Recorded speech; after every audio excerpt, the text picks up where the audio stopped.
Sahabat Nusantara, kembali lagi bersama saya. Dalam video kali ini saya akan menjelaskan sedikit tentang penyakit demam berdarah yang masih menjadi masalah bagi masyarakat Indonesia.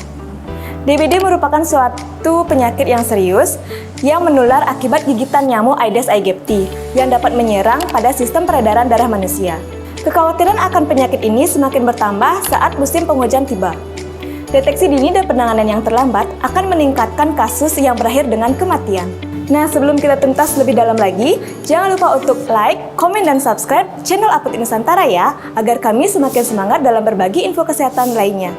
Sudah? Oke, terima kasih. Sekarang yuk aktifkan loncengnya agar kalian tidak ketinggalan video-video terbaru dari kami.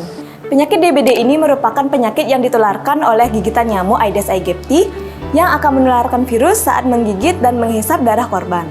Nah, jenis nyamuk tersebut akan menyerang di saat pagi dan sore hari. Secara tampilan, nyamuk ini mudah dikenali dengan warnanya yang belang hitam, fisiknya yang kecil dan juga yang berwarna putih. Mereka tidak akan mendiami tempat-tempat yang kotor, melainkan mereka akan menyusuri tempat-tempat yang bersih seperti bak mandi. Umumnya, demam berdarah akan berlangsung 4-7 hari setelah gigitan nyamuk dan akan berlangsung selama 10 hari. Namun, gejala bisa berkembang semakin parah jika penanganan yang terlambat. Lalu, apa saja sih gejala demam berdarah itu? Yang pertama, yaitu demam tinggi yang mencapai 40 derajat Celcius, nyeri kepala berat, nyeri pada sendi, nyeri tulang, nyeri otot, nyeri pada bagian belakang mata, nafsu makan yang menurun, mual, muntah, pembengkakan pada kelenjar getah bening, rom kemerahan sekitar 2-5 hari setelah demam, kerusakan pada pembuluh darah dan getah bening, bahkan terjadi perdarahan pada hidung, gusi, atau di bawah kulit. Pada fase pertama, yaitu 1-3 hari, penderita akan mengalami demam yang cukup tinggi hingga 40 derajat Celcius. Kemudian pada fase kedua, penderita akan mengalami masa kritis pada hari keempat dan kelima, di mana pada fase ini, demam akan mengalami penurunan hingga 30 derajat Celcius dan pasien akan sudah merasa sembuh. Nah, pada fase inilah jika tidak ditangani dengan tepat akan mengakibatkan keadaan yang fatal yang dapat menurunkan trombosit secara drastis. Lalu di fase ketiga yang terjadi pada hari ke-6 dan ke-7, di mana penderita akan mengalami demam kembali. Fase ini dinamakan fase pemulihan, di mana trombosit akan naik kembali sehingga mencapai nilai normal. Selain itu, beberapa faktor risiko yang membuat Anda lebih rentan terkena penyakit DBD, seperti tinggal atau berpergian ke daerah yang tropis, memiliki riwayat infeksi virus dengue, anak-anak, lansia, dan orang yang dengan kekebalan tubuh yang terganggu.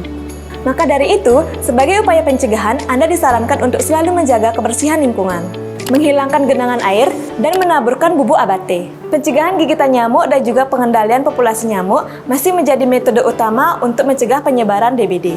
Jika sahabat tinggal atau berpergian ke daerah yang sering terjadi penyakit DB, beberapa tips berikut dapat mengurangi resiko gigitan nyamuk.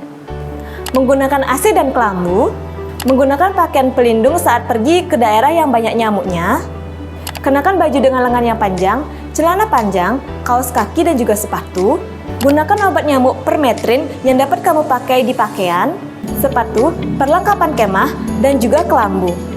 Serta melakukan vaksinasi. Vaksin? Kalian pasti baru dengar kan kalau sekarang demam berdarah sudah ada vaksinasinya loh. Nah, BPOM sudah melakukan izin edar vaksin dengue loh dengan nama Qdenga. Vaksin Qdenga ini merupakan vaksin demam berdarah tetravalent 4 strain yang aman dan efektif untuk mencegah 4 tipe virus penyebab demam berdarah. Saat ini, vaksin demam berdarah Qdenga sudah dapat kalian lakukan di Apotik Nusantara dengan dokter spesialis kami loh. Ayo buruan, karena lebih baik mencegah daripada mengobati kan? Nah, sekian dulu pembahasan kita kali ini ya. Jika kalian ada pertanyaan atau masukan, bisa tulis di kolom komentar ya sahabat. Dan nantikan terus ya video lain dari Apotik Nusantara ya sahabat. See you, bye!